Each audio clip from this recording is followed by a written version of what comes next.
आप सभी भक्तों का बहुत बहुत धन्यवाद, जिन भी लोगों ने भी संस्थान के लिए सहयोग किया है। और आप सभी के लिए बता दूं, श्रीधाम वृंदावन भगवान कृष्ण की नगरी, और कहते हैं कि प्रियतम से भगवान को खुश करने के लिए मैया यशोदा भगवान कृष्ण को खुश करती थी। एक बार भगवान कृष्ण ने मैया से पूछा, माँ एक बात बता, तुझे दूध ज्यादा प्यारा है या तुझे मैं ज्यादा प्यारा? दूध ज्यादा प्यारा है या पूत ज्यादा प्यारा है? मैया बोली, लाला रे, ये कैसो प्रश्न भयो? मोए दूध से ज्यादा तो तू ही प्यारो है, तो से ज्यादा मोए कच्छू प्यारो ना लगे। मैया ने इतनी बात कही, तब तक मैया को याद आया कि मैया चूल्हे पे दूध चढ़ा के आई, और जैसे ही देखा मैया को याद आ गई, सो मैया ने कहा कि वो कन्हैया तो गोद में बैठे थे, कन्हैया को उतारो और नीचे बिठा लो, और भागी मैया दूध उठावे के ताई। भगवान को बड़ी गुस्सा आई, देख तो सही कैसी झूठी मेरी मैया। अब हाल कह रही कि मोए पुत प्यारो है और दूध को छोड़ ना सके, मोए नीचे बिठाल के और दूध लेवे के ताई भाग गई। जो कही सो वाही समय पे जब मैया लौट करके आई तो कन्हैया ने कही, मैया तू बड़ा झूठ बोले। मैया बोली, मैंने कहा झूठ बोली रे?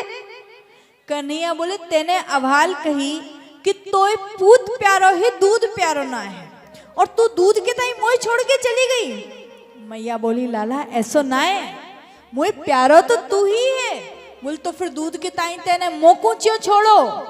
मैया बोली, लाला रे, मोय तू प्यारो है और तो को दूध प्यारो है, इसलिए प्रियतम से ज्यादा प्रियतम की प्रिय वस्तु से प्रेम होता है। बोले, तुझे दूध से प्रेम है, इसलिए मैंने पहले दूध को देखा। वैसे ही भगवान कृष्ण की नगरी है श्रीधाम वृंदावन, और श्रीधाम वृंदावन में भगवान कृष्ण के परम प्रिय भक्त हैं बाबा श्याम। भगवान कृष्ण के कलयुग की अवतारी, जिनको स्वयं भगवान ने आशीर्वाद दिया। भगवान ने स्वयं जिनके लिए कहा है कि कलयुग में मुझसे ज्यादा तुम्हारी पूजा होगी। भगवान ने कहा, कैसा भी ठुकराया हुआ व्यक्ति, कैसा भी दीनहीन व्यक्ति अगर एक बार तुम्हारी शरण में आ गया, ये बाबा श्याम के लिए, खाटू वाले के लिए भगवान कृष्ण का आशीर्वाद है कि कैसा भी दीनहीन ठुकराया हुआ जो तुम्हारी शरण में आएगा, और तुम्हारी अगर एक मोर छड़ी उस पर लग गई, उसके जीवन में कभी भी दुख नहीं आएगा, उसके जीवन में कभी पीड़ा नहीं आएगी। इसलिए तुमको हारे का सहारा कहते हैं, इसलिए मेरे श्याम को हारे का सहारा कहते हैं। ऐसे हारे के सहारे भगवान कृष्ण के परम प्रिय भक्त, शीश के दानी, दानियों में महादानी बाबा श्याम का श्री श्याम मंदिर, जो लोग श्रीधाम वृंदावन में गए होंगे, आप लोगों ने दर्शन किया होगा श्री श्याम सेवा आश्रम में। अभी बाबा विराजमान हैं, श्री श्याम बाबा का मंदिर अभी बना हुआ है पर छोटा है। भक्तों की इच्छा थी, गुरुजी मंदिर को थोड़ा सा बड़ा बनाइए, तो मेरे मन में भी विचार आया कि मंदिर को थोड़ा बड़ा होना चाहिए, और उसी मंदिर के निमित्त अभी जुलाई में कुछ जमीन भी आश्रम में ही ली गई है। और अभी बस मेरी इच्छा है, अगर आप सबका सहयोग रहा तो इस वर्ष बसंत पंचमी पर धमतरी छत्तीसगढ़ में श्री श्याम बाबा की स्थापना हम लोग करवाएंगे। धमतरी छत्तीसगढ़ में वहां पर बड़ा भव्य मंदिर बना हुआ है, और अगर बाबा की कृपा रही, आप सबका सहयोग रहा, तो अगले वर्ष बसंत पंचमी पर बाबा का बड़ा भव्य मंदिर बना करके, और अगले वर्ष बाबा को बड़े मंदिर में ला करके बिठा लेंगे। पर सहयोग की, आप सबके सहयोग की आवश्यकता है। एक बात और आपको बोलूं, देखिए, दान ये जरूरी नहीं है कि आप बहुत बड़ा दान दो, जरूरी नहीं है कि आप 5 लाख, 10 लाख, 21,000, 50,000 का ही दान दो, लेकिन अगर मंदिर में आपके नाम की एक ईंट भी लगी, अगर एक ईंट भी तुम्हारे नाम की लग गई, तो वो एक ईंट तुम्हारी नहीं, पूरा मंदिर तुम्हारा कहलाएगा। सच बात है। एक और मैं आपको बात बताऊं, कुछ लोग कह रहे हैं, मेरे पास में भी एक बात आई कि मंदिर निर्माण तो अकेले भी कर सकते हैं। और सच बात बताऊं, दुनिया में इतने बड़े बड़े लोग बैठे हैं कि अगर एक व्यक्ति चाहे तो उसके लिए कोई बड़ी बात नहीं है, एक पूरा मंदिर बना करके खड़ा कर दे। सच बात है, हो सकता है, कोई बड़ी बात नहीं है। लेकिन मेरे मन में विचार आया और पिताजी ने भी यही बात बोली कि बना तो सकते हैं अकेले भी, पर राम मंदिर जब बना, राम मंदिर में लोगों ने अपनी एक एक ईंट भेजी। क्यों? क्या आपकी ईंट नहीं जाती तो क्या राम मंदिर नहीं बनता? वो बन जाता। लेकिन हमारे मन में क्या भाव आया, जब भी हमारे बच्चे होंगे, आपके जो भी वंशज होंगे, उनसे आप गर्व से कहोगे, पता है अयोध्या में जो रामलला का मंदिर बना है, उस मंदिर में हमारे घर से एक ईंट गई है, हमारे घर से भी उस मंदिर में दान गया है। और ये मैंने सीखा था, मेरी कथा चल रही थी जगदलपुर छत्तीसगढ़ में, तो वहां के एक सेठ जी थे, उन्होंने एक हनुमान जी का मंदिर बनाया और उनके यहाँ पर पर डे का करोड़ों का टर्नओवर आता, पर डे करोड़ों रुपया। लेकिन एक मंदिर बनाया, हनुमान मंदिर, बहुत बड़ा तो नहीं था पर मंदिर अच्छा था। उन्होंने क्या किया, पूरे गांव में जा जा करके, जो व्यक्ति करोड़ों रुपया रोज का कमाने वाला, वो व्यक्ति एक रसीद बुक लेकर के और पूरे गांव में घूमता था। कोई 10 रुपया देता, कोई 50 रुपया देता, कोई 100 रुपया देता। उनके बच्चों को ये बात अच्छी नहीं लगी, तो जब गए तो गुरुजी से बोले, गुरुजी आप पिताजी को समझाइए ना, क्या कमी है इनके पास में? अरे एक क्या, हम 4 मंदिर बनवा देंगे ना, लेकिन ऐसे घर घर जाकर के मांगते हैं, ये हमको अच्छा नहीं लगता। जब उनसे बात करी तो उन्होंने इतनी अच्छी बात कही कि वो बात बस मेरे मन में बस गई। तब से मैंने संकल्प लिया कि मैं अकेले नहीं, सबका चाहे 1 रुपया भी लगे, लेकिन उस मंदिर में पैसा जरूर लगाएंगे, उस मंदिर में धन सबका लगना चाहिए। उन्होंने बहुत अच्छी बात कही, बोले गुरुजी मेरे पास में पैसा है, मैं 1 नहीं 10 मंदिर बना सकता हूं, लेकिन एक बात आप बताओ, आज मैं हूं, आज मैं हनुमान जी की सेवा करूंगा, कल को मेरे बच्चे हैं, हो सकता है भगवान ना करे कहीं संगति बिगड़ गई, कुछ हो गया, इन्होंने सेवा नहीं करी मंदिर की, तो मंदिर की सेवा कौन करेगा फिर? लेकिन अगर मैंने गांव में से किसी व्यक्ति से 10 रुपया भी लिया ना गुरुजी, तो उस व्यक्ति के मन में आएगा कि ये मंदिर सेठ जी का नहीं, ये मंदिर हमारा है, और उसकी एक जिम्मेदारी रहेगी कि मंदिर में जाकर के मुझे भी बाबा की सेवा करनी है, मुझे भी सरकार की सेवा करनी है।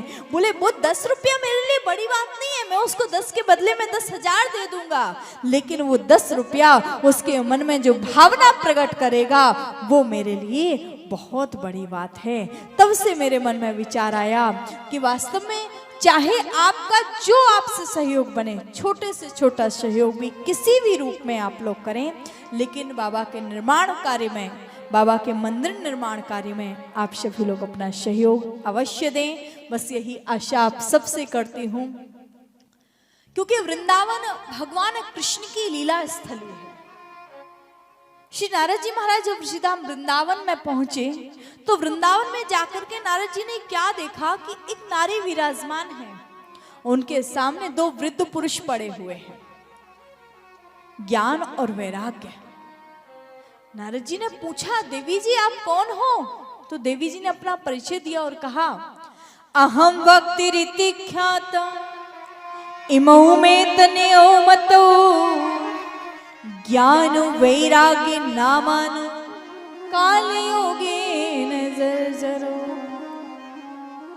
मेरा नाम है भक्ति, और ये जो दोनों वृद्ध पुरुष आप देख रहे हैं ना, ये दोनों मेरे पुत्र हैं। नारद जी बोले ऐसा कैसे हो सकता है, पुत्र वृद्ध और माँ युवा? बोले बस यही तो वृंदावन का प्रभाव है। बोले कलयुग के प्रभाव से हम तीनों ही वृद्ध हो गए, भक्ति ज्ञान और वैराग्य तीनों वृद्ध हो चुके हैं कलयुग में। लेकिन श्रीधाम वृंदावन में आज भी भक्ति जीवित, भक्ति युवा है। ज्ञान और वैराग्य तो वृद्ध है, लेकिन भक्ति युवा है। क्योंकि वृंदावन वो भूमि है कि जहां पर अगर आप ज्ञानी बन करके जाओगे, अगर आप वैरागी बन करके जाओगे ना, तो वृंदावन में आपको कुछ नहीं मिलेगा। अगर आप ज्ञानी बन करके जाते हो, वैरागी बन करके जाते हो, तो कन्हैया तुमको नहीं मिलेगा। लेकिन अगर तुम भक्त बन करके जाते हो तो वो किसी भी रूप में आकर के मिले, लेकिन वो खुद चल करके तुम्हारे पास आएगा और तुमको गले से लगाएगा। और आज अगर कृष्ण नहीं मिलता श्रीधाम वृंदावन में, तो लोग ये 4-4 किलोमीटर लंबी जो लाइन श्रीधाम वृंदावन में लग रही है, जो आप लोग देखते हो ना, नेट पे देख रहे हो, लोग अपने स्टेटसों पर लगा रहे हैं, 3-3, 4-4 किलोमीटर लंबी लाइन श्रीधाम वृंदावन में लगी हुई है। आज से, आज 25 दिसंबर से और 5 जनवरी तक वृंदावन में बोल दिया गया है सभी अधिकारियों के द्वारा कि कोई भी बुजुर्ग व्यक्ति, कोई भी बीमार व्यक्ति, बच्चों को लेकर के आप लोग इस समय इन 10 दिनों में श्रीधाम वृंदावन में ना जाएं, क्योंकि इतनी भीड़ है इस समय श्रीधाम वृंदावन में कि दर्शन करना थोड़ा मुश्किल हो रहा है। बहुत ज्यादा भीड़ है। हमारे पास में रोजाना लोगों के फोन आ रहे हैं, गुरुजी वृंदावन जाना है, आश्रम में व्यवस्था करवा दीजिए। हमको भी संकोच लगता है कि मना कैसे करें, लेकिन मना करना पड़ रहा है कि आश्रम में भी इस समय जगह नहीं है, कहीं भी आपको इस समय जगह नहीं मिलेगी। तो जिन लोगों का अगर ऐसा प्लान है 25 दिसंबर से 5 जनवरी तक, तो उस प्लान को आप लोग आगे कर दीजिएगा, क्योंकि इस समय बहुत ज्यादा भीड़ वृंदावन में है। लेकिन हाँ, ये बात और सच है कि जो 4 किलोमीटर लंबी लाइन लग रही है, ये केवल 4 किलोमीटर लंबी लाइन नहीं है, ये 84 योनि की लंबी लाइन है। उन 84 लाख योनियों की लाइन को काट करके तब वो कन्हैया की लाइन में लगने का मौका मिला है। और उसकी लाइन में लग जो गया, सच बात कहते हैं, वो हर किसी को अपनी लाइन में नहीं लगाता। हर कोई लोग लगे नंबर में, पर किसी किसी को मिलती, उसकी सेवा सबको नहीं मिलती।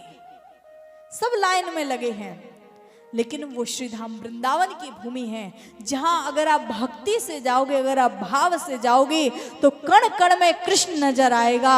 और अपने ज्ञान को, अभिमान को लेकर के जाओगे, तो वृंदावन में तुमको कुछ भी नजर नहीं आएगा। इसलिए प्रेम से जाओ वृंदावन, भक्ति के साथ जाओ वृंदावन। भक्ति महारानी बोली, जी दोनों वृद्ध मेरे पुत्र हैं। हे नारद जी महाराज, मेरे पुत्रों की वृद्धावस्था को दूर कीजिए। नारद जी ने कहा, भक्ति माँ, मैं आपके पुत्रों की वृद्धावस्था को दूर करूंगा, आप चिंता मत करो।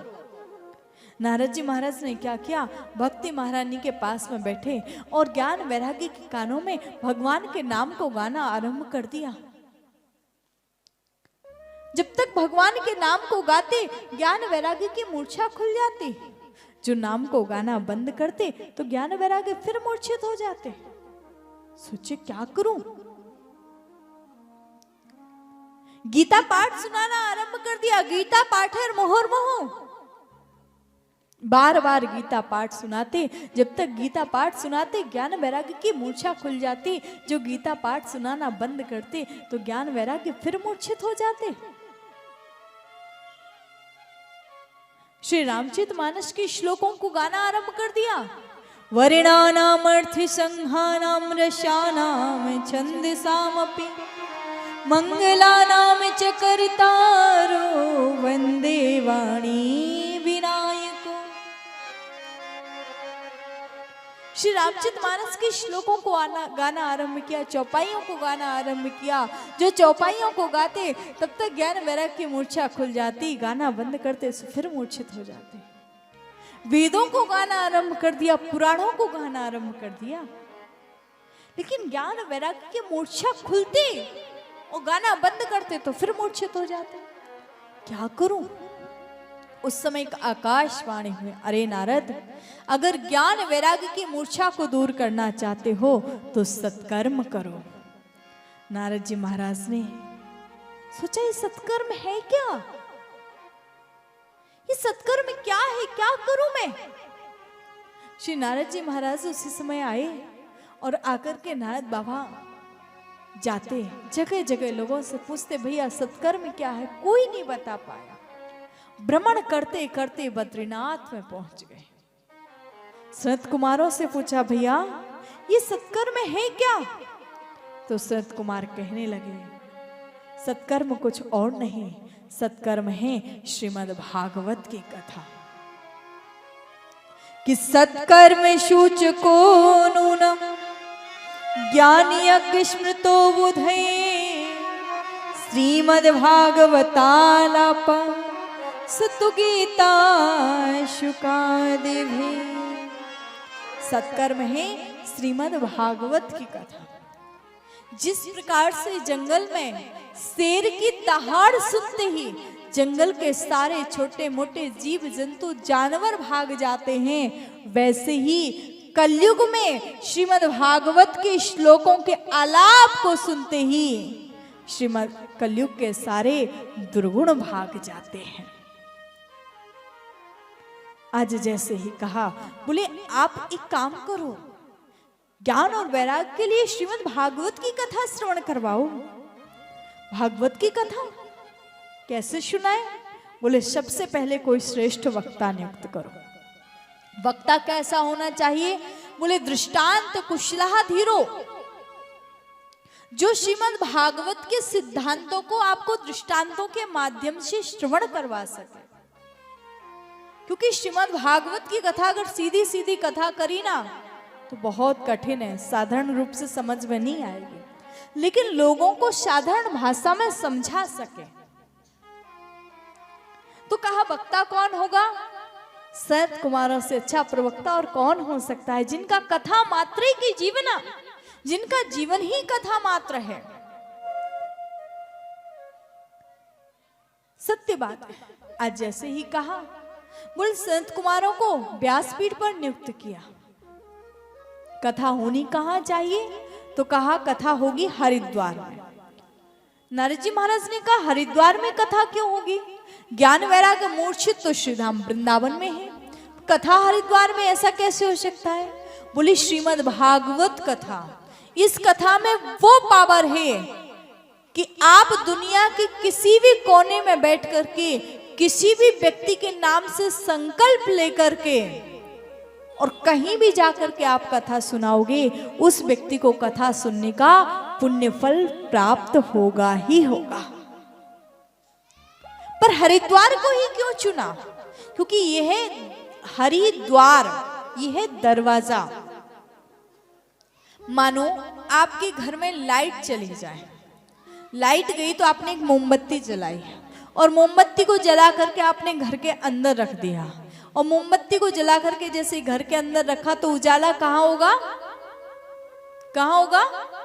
अंदर होगा। और मोमबत्ती को उठा करके घर के बाहर रखोगे तो उजाला कहाँ होगा? कहाँ होगा? बाहर होगा, है ना? लेकिन अगर उसी मोमबत्ती को उठा करके अगर आपने बीच दहली पर रख दिया तो उजाला अंदर भी होगा और उजाला बाहर भी होगा। बस वैसे ही बोले हरिद्वार क्या है? बोले ये है दरवाजा। बद्रीनाथ जाओगे तो हरिद्वार से जाना पड़ेगा, केदारनाथ जाओगे तो हरिद्वार से जाना पड़ेगा। ये है दरवाजा, हरि से भी मिलने का और हर से भी मिलने का। जो बद्रीनाथ केदारनाथ में रहने वाले संत महात्मा हैं, बोले थोड़ा थोड़ा नीचे उतर करके आ जाएंगे। जो वृंदावन मथुरा में रहने वाले संत महात्मा हैं, थोड़ा थोड़ा ऊपर चढ़ करके आ जाएंगे। सबको कथा का आनंद मिलेगा।